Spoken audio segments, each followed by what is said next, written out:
Yo ingresé como estudiante a la escuela en 1969, soy de la generación 69-72.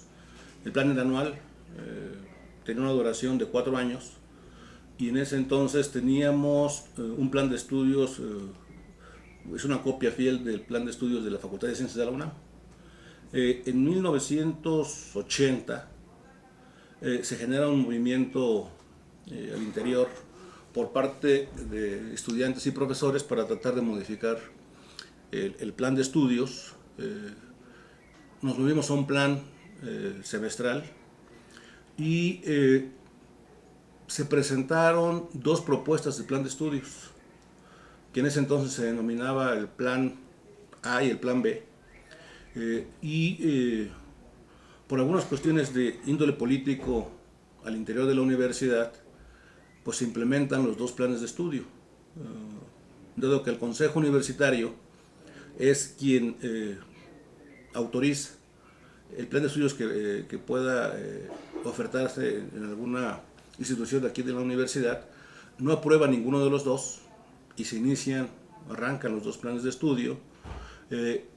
Se mandaron por parte del Consejo Universitario los programas a la UNAM, a la Facultad de Ciencias de la UNAM, a la Facultad de Ciencias Biológicas del Instituto Politécnico Nacional, cuando menos es lo que recuerdo de las dos instancias, y el dictamen de estas instituciones de educación a nivel nacional fue a favor del denominado Plan B. En consecuencia, se deroga el Plan A y se genera toda una estrategia administrativa para que los alumnos que llevaban el Plan A pudieran revalidar asignaturas e incorporarse al Plan B. La característica fundamental de este nuevo plan de estudios, el Plan 82, radica en uno, para la escuela, pasar a semestres y tener áreas de concentración. En ese entonces existía el área de concentración en agrobiología, hidrobiología y ecología humana. Y una particularidad también de este plan de estudios es de que había semestres teórico-prácticos y semestres totalmente prácticos, en donde los estudiantes iniciaban lo que sería su proyecto de investigación, su proyecto de tesis, y era la realización de una serie de actividades vía proyectos de investigación que los llevaran a la obtención del título. Fue muy novedoso en ese entonces, en 1982, este plan de estudios, que ahora las nuevas tecnologías de diseño curricular empiezan a adaptar estrategias de esta naturaleza, pero de nosotros fue de los primeros planes con esas características tipo plan modular, no el plan modular tradicional que se da en otras instituciones de educación superior aquí en México, como es la UAM Xochimilco, pero fue de los primeros planes modulares a nivel nacional que se establecieron para la carrera de biología. Posteriormente, en el 97, se presenta el plan vigente, que es el plan 97, retomando algunas de las características del plan 82. Empezando a comentarte mi participación como estudiante de la facultad, yo ingresé en 1967 a la facultad y me tocó justo el periodo pre-movimiento estudiantil 68. Esto me permitió ajustar mis planteamientos que traía desde antes en torno a la libertad de expresión de la juventud mexicana. Yo había sido, junto con mis compañeros de la preparatoria, habíamos sido reprimidos salvajemente por el gobierno morelense en defensa de unos compañeros que murieron por un flechazo. Y a partir de ahí me integré como un estudiante que buscaba la libertad de expresión, la libertad de acción, y esto me llevó a participar activamente en el movimiento 68 como facultad, liderando justo el trabajo de la facultad, el enlace con el movimiento nacional, participando en todo el movimiento. tal manera que esto, digamos que fue el origen del pensamiento revolucionario en la facultad. Hubo una gran movilización de pensamiento entre los compañeros estudiantes de mi generación, de una generación antes y de una generación después, por lo menos. Muchos de ellos ilustres biólogos ahora. Ya pasando, esa sería como mi plataforma que catapultó la visión de exigir derechos como estudiante y de entender que la universidad pública era como una trinchera en la que podíamos defender los grandes ideales que venían desde Vasconcelos y de Torres Bodet y de, más atrás de los grandes del movimiento liberal mexicano del siglo antepasado ahora.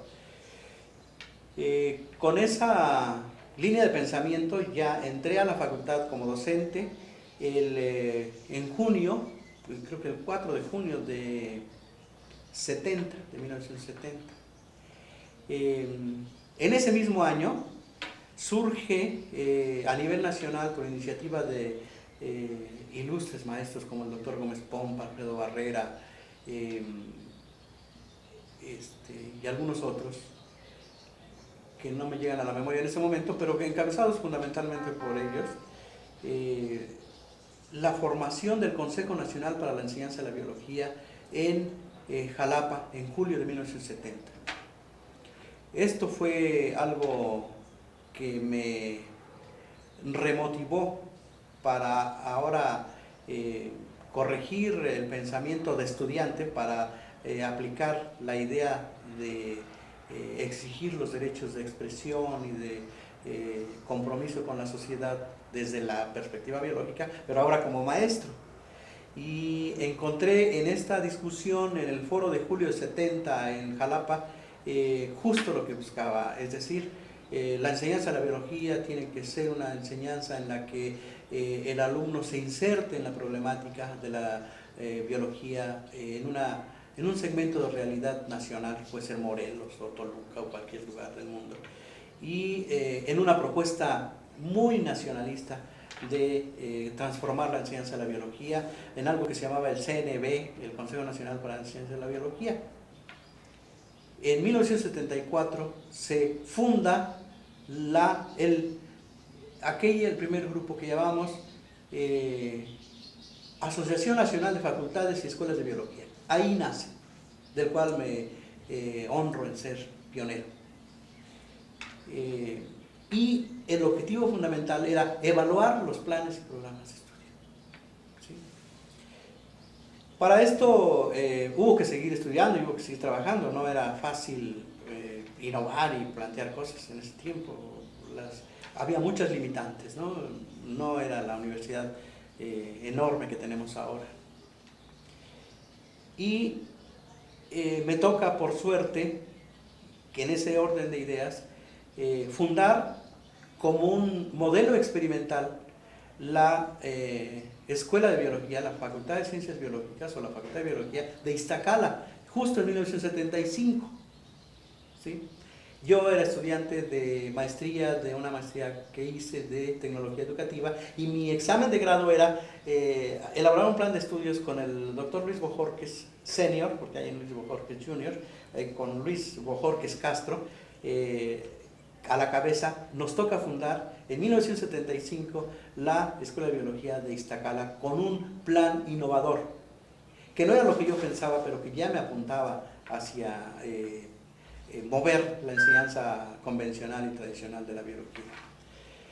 En ese momento yo daba clases acá de fisicoquímica y de recursos naturales, y había venido analizando con los directores en turno el problema del ingreso de los estudiantes, porque eran rechazados automáticamente sin ninguna razón científico-técnica para decir que eran o no biólogos, que tenían aptitudes para biólogos. Entonces, en 1975, con un grupo de colegas entre ellos Pepe Granados, entre ellos varios maestros que ya no están ahora. Discutimos seriamente en un eje que veníamos proponiendo y que se ha ido perdiendo progresivamente, que es el sentido crítico de la enseñanza de la biología. La crítica como parte del método, ¿sí? No la crítica por la crítica misma, sino la crítica como la técnica de análisis. Y surge la idea del propedéutico, ahí, justo ahí, y arrancamos en octubre del 75 con el propedéutico. Y decir que, bueno, yo soy miembro de la tercera generación, soy egresado de la hoy Facultad de Ciencias Biológicas. Egresé en 1970, soy miembro de la tercera generación de biólogos. Después del 70 yo estuve trabajando en diferentes instancias, en diferentes dependencias centralizadas y descentralizadas de gobierno durante 10 años. Estando yo trabajando en el Instituto de Biología de la UNAM, llegó una comisión de estudiantes aquí de la escuela para decirme que había problemas con mi Cardex. Realmente yo no suponía qué problema pudiera tener con mi Cardex, de tal manera que yo acudía a la cita con el director. El director en 1980 era Francisco Juárez López, biólogo. Yo acudí, el director, en lugar de decirme tu problema es este, se levanta, me toma del hombro y me lleva prácticamente empujando hacia lo que hoy es la Facultad de Ciencias Químicas, la parte alta, el primer piso, hacia el fondo, al lado este del edificio, y me introduce a un salón que estaba pues prácticamente lleno. Yo en ese momento calculé unos 50 a 55 estudiantes. Y lo único que dijo fue, jóvenes, aquí les tengo a su maestro de anatomía animal comparada. Dicho sea de paso, yo ingresé como catedrático de la hoy facultad a través de engaño. Ingresé como catedrático de anatomía animal comparada, una de las materias más áridas y difíciles de impartir, puesto que no había material para laboratorio. Esto a mí en lo particular me sirvió como un reto a seguir, y particularmente recordando mis tiempos de estudiante, en donde nosotros trabajábamos prácticamente con las uñas, no había mucho material. Puedo referir que en mis tiempos de estudiante nosotros trabajábamos con microscopios que pertenecían a la Facultad de Ciencias Químicas, allá en la calle de Obregón. Bueno, para no hacer tanta la retrospectiva, en 1980 ingreso a la escuela. En esos tiempos ya había bastantes dificultades. Para entonces tenía 4 años de haberse formado el sindicato. Las exigencias por parte de los maestros sindicalizados eran muchas hacia el director. El director tenía una forma muy especial de administrar la escuela, de tal manera que no era muy bien visto. El director, por X circunstancias, tiene que renunciar. El periodo lo termina el ingeniero Federico García. Yo continúo con las clases. En ese tiempo, más o menos 80-81, regresaba de la Universidad de Gainesville, Florida, Estados Unidos, un egresado de la primera generación, el primer titulado de la escuela, regresaba con un doctorado. Paralelo a estos hechos, ya estaba consolidándose un grupo de estudiantes que llevaba por nombre Club Charles Darwin. Prácticamente la mayoría, o si no por no decir todos, los integrantes de este club apoyaron la campaña política de Julio César García Montalvo, que es la persona que me estoy refiriendo, que regresaba de Gainesville. Y después de algunas reyertas, escaramuzas leves entre estudiantes y grupos de maestros, finalmente es electo Julio César García Montalvo como director. ¿Qué condiciones había? Ya mencioné que las condiciones políticas eran muy evidentes. Había una polarización tremenda, estaba atomizado tanto el estudiantado como la planta académica, y había muchos grupos y subgrupos, de tal manera que era complicada la situación. Llegó el momento en que en la escuela circulaban armas de fuego, armas blancas, de vez en cuando se detectaba uno que otro compañero con droga. Diría en este momento, afortunadamente, la droga era marihuana, no era otra cosa, que era a lo mejor la máxima droga que circuló. Fue difícil porque poner orden en una institución cuando no se tiene experiencia en la administración y no se conoce completamente lo que sería la legislación universitaria, optó por aplicar la ley orgánica. Y la ley es clara en ese aspecto. Una asamblea está diferenciada en la asamblea de maestros, asamblea de estudiantes. El consejo técnico está conformado en ese tiempo, como todavía estaba el plan anual, era un representante maestro por cada año de la carrera y un representante alumno por cada año de la carrera, el director y el secretario de la escuela, que fungía como secretario del honorable consejo técnico. Yo lo que hice fue aplicar la ley, y así fue como se empezó a depurar esa situación. Pero he de decir que en esos tiempos el consejo técnico se reunía todos los días durante el primer año por la cantidad de problemas que teníamos. Entre los problemas administrativos había aproximadamente 34 maestros indocumentados, así les llamaban. Esto es, no habían ingresado por vía contrato colectivo de trabajo, de modo que estaban fuera de la ley. Pero además estaban los maestros titulares, estaban, digamos, un tanto desplazados por estos 34. Y llegó el momento en que teníamos en marcha 3 planes de estudio. El plan anual, uno que se pretendía establecer por el grupo antagónico al grupo de Julio César García Montalvo y el de Julio César García Montalvo. De tal manera que esto provocaba incertidumbre en el estudiantado. Todo ello estaba participando para que hubiera inestabilidad política. Finalmente esto se lleva a una comisión académica nombrada por el Consejo Universitario para dilucidar realmente cuál plan de estudios era el que debería de fungir oficialmente, esto es, cuál debería desarrollarse.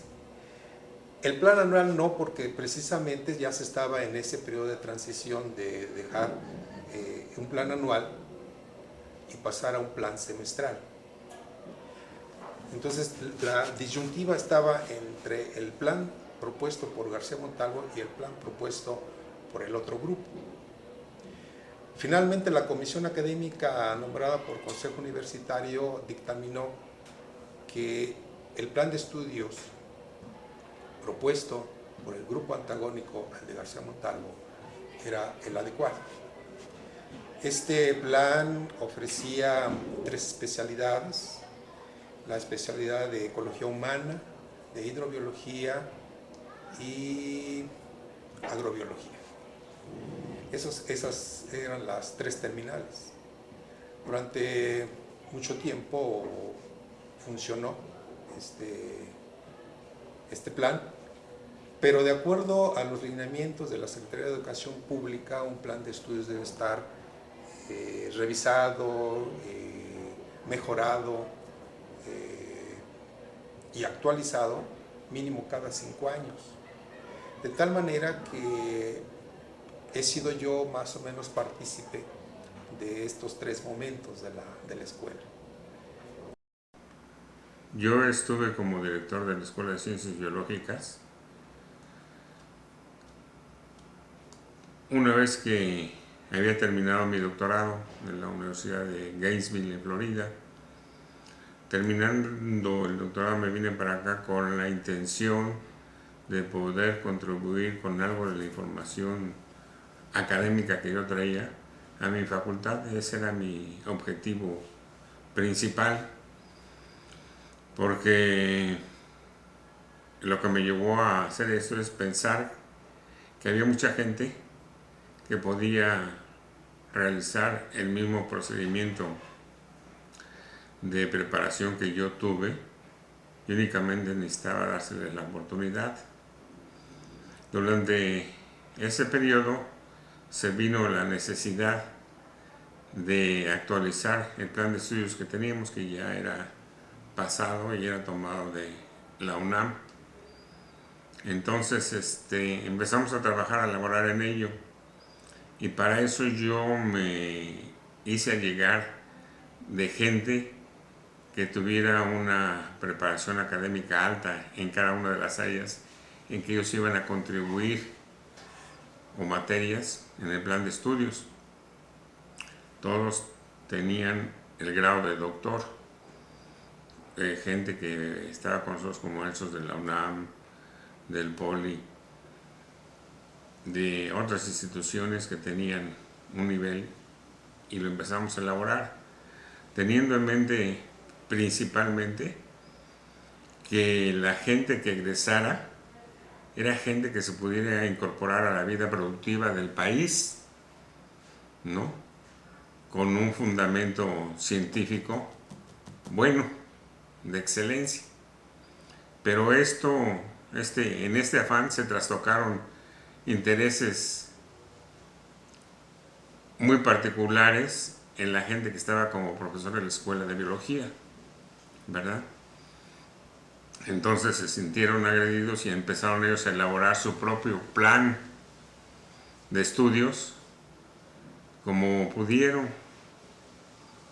Al final de cuentas teníamos los dos planes de estudios, el que yo con mi gente había propuesto, que eran con 3 áreas terminales, una en el área de agrobiología, otra en el de biomédicas y otra en el área de hidro. La preparación con la que iban a salir les daba oportunidad de trabajar inmediatamente, incorporarse en aspectos de producción de tipo de pesquera, dulceacuícola, o en el campo, en agro, y los de biomédicas. Y para esto hubo una confrontación entre uno y otro plan de estudios. Desafortunadamente en esa época estaba como rector Sergio Figueroa Campos y dio cabida a que se discutieran los dos planes de estudios, aun cuando el otro no tenía el grado de calidad académica que tenía el que habíamos elaborado nosotros. Se estuvo discutiendo por espacio de mucho tiempo, de meses. Hubo paros para apoyar un plan, hubo paros para apoyar otro, hubo un desfase de semestres, y en ese ir y venir Sergio Figueroa Campos me dijo: mire doctor, vamos a hacer una cosa, usted apoya el plan de estudios que está proponiendo el resto de maestros en la escuela de biología y yo le ofrezco tranquilidad administrativa a cambio de eso. Y entonces yo le dije: mire, el futuro de todos los estudiantes de la escuela de biología no está sujeto a vaivenes políticos o voluntades. Esto es lo indicado y eso es lo que hemos visto, y sobre eso estamos, llueve o truene, ¿no? Dice: yo puedo echar un telefonazo a Núñez, que en ese momento era juez y tenía la última palabra según esto, para que ellos fallen a favor de mi plan. Y efectivamente yo fui a Núñez a platicar con la gente de allá y dicen: pues nos vemos obligados a apoyar a Sergio porque es el rector. Y lo apoyaron y quedó ese plan de estudios. Ahora, si yo te digo en qué condiciones académicas está ese plan de estudios, no sería válido, ¿no? Pues sería sesgado en mi opinión. Pero todo el mundo lo puede ver en base a los sistemas de evaluación que tienen las universidades. Y ese sistema de evaluación, la eficiencia terminal, puedes constatarlo por el éxito profesional que tengan sus egresados. Entonces lo único que se tiene que hacer es una encuesta y no dejar pasar tantos años, sino 3 o 6, y ver en qué están trabajando todos sus egresados, cuál ha sido su éxito como profesionistas egresados de la Universidad de Morelos de Biología. Y ahí tenemos un reflejo exacto de qué es lo que les ha dado ese plan de estudio, ¿no? Pilsen Contreras Macbeth, soy maestro en ciencias, pero mi formación en biología la tuve en la Facultad de Ciencias Biológicas de la universidad. De mi formación no me puedo quejar, al contrario, estoy muy agradecido con la facultad, porque sí podríamos hablar de una formación integral, o sea, no solo en lo que tiene que ver pues, con las cuestiones académicas tradicionales. En la facultad, gracias precisamente a las características de los maestros que tuve, nos enseñaron otras cosas, ¿no? Cómo luchar para hacer las cosas, cómo ser capaces de implementar cosas nuevas. Teníamos muy pocos recursos en la facultad en ese entonces, y cómo además tener un impacto hacia afuera del ambiente académico. Entonces, la formación yo creo que fue excelente, ¿no? No fue solo una formación disciplinar, sino una formación para toda la vida. Bueno, cuando yo estudié en la facultad, bueno, en la Escuela de Ciencias Biológicas, veníamos precisamente, yo entré después de que se dieron todas las luchas estas revolucionarias en América Latina, en Centroamérica sobre todo, y entonces la facultad estaba muy polarizada, estaban dos grandes grupos, bueno, los que iban más hacia la izquierda y los más moderados. Entonces, además de la cuestión académica, había un movimiento político muy fuerte, ¿no? Lo cual sí limitó hasta cierto punto poder tener continuidad, digamos, en las materias. Sin embargo, yo creo que nos dejó una formación impresionante, ¿no? Eso que yo mencionaba al principio de la capacidad de lucha se aprendió ahí, ¿no? Y bueno, los que en ese entonces éramos rivales ahora somos muy buenos colaboradores, hemos hecho cosas juntas. Yo creo que aprendimos mucho de ese proceso, ¿no? Fue pues una etapa de la historia de la Facultad de Ciencias Biológicas que ahora ya no está, y yo creo que para bien, porque ya se centra más en las cuestiones académicas, ¿no? Pero precisamente a mí me tocó toda esta situación de efervescencia política que había en la facultad, bueno, en la entonces Escuela de Ciencias Biológicas, y por eso yo perdí 1 año y medio de clase. Yo nunca reprobé una materia, ni una materia, y sin embargo me retrasé 1 año y medio precisamente por las luchas internas que había en la facultad. En la época en que fui director, son 2 periodos en la dirección. El primero es de mayo de 1995 a mayo de 1998, y el segundo de mayo de 98 a mayo de 2001. Justamente en la segunda mitad de los 90s hay cambios en las políticas nacionales muy fuertes relacionados con las universidades públicas, sobre todo en lo que tiene que ver a las políticas de financiamiento. Todas estas dirigidas a las universidades públicas a condición de que entraran a procesos de evaluación y procesos de evaluación externa. Como universidades autónomas nos habíamos evaluado, siempre autoevaluado, pero no teníamos un referente externo. A partir de la aparición de los CIES, de los Comités Interinstitucionales de Evaluación de la Educación Superior, empieza la evaluación de los pares, y esta evaluación era algo que la facultad requería, y para poder afrontar la evaluación había una serie de requerimientos nacionales que tenían que ver con cambiar. Teníamos un plan que duró muchos años, del 82 al 97, de hecho en el 95 que llegó aquí estaba ese plan vigente. Era un plan de estudios en su momento muy novedoso, en su momento muy importante, pero que estaba realmente superado para esa época. Nos dimos a la tarea como meta para el primer periodo de hacer la transformación del plan de estudios. En ese entonces los compañeros que estábamos al frente de la facultad y el cuerpo de profesores, esto no es trabajo solo de la administración, sino del cuerpo de profesores, y para poder afrontar esta evaluación y para tener por fin un cambio importante en la facultad, decidimos buscar una opción diferente. Y empezamos a trabajar sobre una propuesta en torno a la flexibilidad curricular. La flexibilidad curricular, en ese entonces muy de moda, vamos a decirlo así, pero que no estaba, de la cual no había experiencia en la Universidad de Morelos. Ciencias Químicas tenía un plan de créditos, pero no un plan flexible. La Facultad de Ciencias se había creado flexible, pero no en un modelo parecido al nuestro. Este modelo del 97 se caracteriza por dos cosas importantes. Uno, ser un plan flexible y tener tutorías. Estos dos elementos son los que constituyen la propuesta 97, que es evaluada por los CIES en 1998, si no me equivoco, y se le otorga junto con el posgrado en biotecnología de la propia facultad el nivel 1 posteriormente en la evaluación. Creo que hay una serie de elementos que han contribuido a la acreditación de la que ahora gozamos.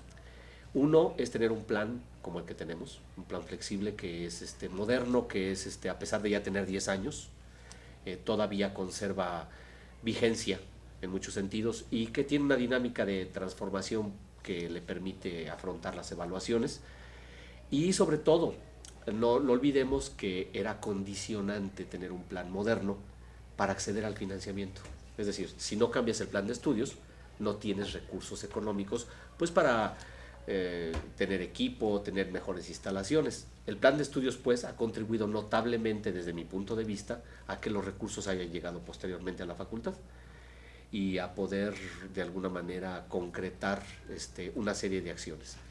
Quiero referirme a que el plan de estudios no llega solo, llega a partir de una serie de medidas que eran muy importantes. Hasta antes del 95, la relación de la facultad con los centros de investigación era una relación muy superficial, en la que no había un compromiso de los centros de investigación que están alrededor de la facultad con la misma. A partir del 95, y para poder echar a andar el plan de estudios, tuvimos que mediar con los directores y con el personal de los centros. Ahí juegan papeles muy importantes personajes como el maestro Topilsin Contreras, como el doctor Rodolfo Quintero, director del CEIP, Topilsin por el Centro de Investigaciones Biológicas y el propio doctor Oscar Dorado por el Centro de Educación Ambiental e Investigación Sierra de Huautla. Creo que son tres personajes que en su momento nos ayudan a anclar el plan de estudios a partir de las fortalezas que tenemos en los centros de investigación, y eso hace que la estructura de dependencia de educación superior sea muy fuerte. ¿Por qué? Porque tenemos una gran cantidad de profesores, tenemos gran cantidad de material en los laboratorios y una gran capacidad de tener tutores para los estudiantes. Tuvimos una gran relación con la Asociación Mexicana de Facultades y Escuelas de Biología, con la Asociación Ibero-Latinoamericana de Facultades y Escuelas de Biología, con la Red Bio en ese entonces y con la Red Mesoamericana de Recursos Bióticos. Estos cuatro instancias nos proporcionan un panorama nacional e internacional de qué se estaba haciendo en biología en México y en Ibero-Latinoamérica. Entonces, cuando construimos el Plan 97, lo construimos conociendo qué se estaba haciendo fuera. Es decir, romper la endogamia en muchos sentidos. Interna, que no fuera solo la facultad, sino la facultad y los centros, y externa al relacionarnos con todas las instancias académicas que estaban. Es posible que hayamos respondido correctamente a las políticas nacionales, y eso nos dio algunas ventajas para ser competitivos ya ahora en este momento de la acreditación. Creo que el trabajo es de muchos. Yo en lo personal estoy muy contento con que la facultad se acredite, porque eso significa la posibilidad de más recursos, eso significa la posibilidad de crecer. Ojalá que la acreditación, en lugar de ser un elemento de anclaje, es decir, ya llegué aquí me mantengo, sea un elemento que propicie todos los cambios que ahora va a requerir la facultad. El plan ya tiene 10 años, ya tenemos que hacer algo, o sea, ya tenemos que moverlo, ya tenemos que ajustarlo, tenemos que oír lo que los profesores piensan en este momento de la estructura curricular y del programa de licenciatura, y tenemos que oír lo que los estudiantes piensan, porque si no, la acreditación pudiera suponer un momento de anclaje y de detener las cosas.